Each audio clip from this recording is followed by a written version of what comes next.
ખેડામાં Chinese દોરીએ યુવતીનો ભોગ લીધો। જ્યાં નડિયાદમાં એક નિર્દોષ યુવતીનો ભોગ લીધો છે। મયુરી નામની 25 વર્ષીય યુવતીનું ગળું કપાયું।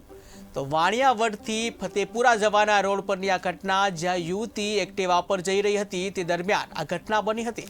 યુવતીને સારવાર મળે એ પહેલા જ યુવતીનું મોત થયું છે।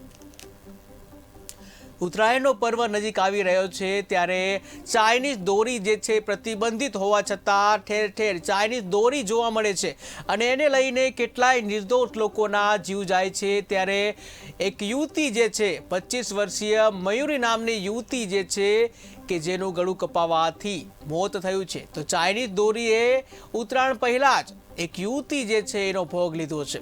સારવાર મળે એ પહેલા જ યુવતીનું મોત થયું છે। તો પ્રતિબંધિત ચાઇનીઝ દોરી જે છે એમ છતાં ઠેર ઠેર આ ચાઇનીઝ દોરી જોવા મળે છે। ત્યારે તંત્ર સામે પણ ઘણા પ્રશ્નો થાય છે કે આખરે આ ચાઇનીઝ દોરી આવે છે કેવી રીતે, કે જેનાથી ઘણા બધા નિર્દોષ લોકો જે છે એમના જીવ જાય છે।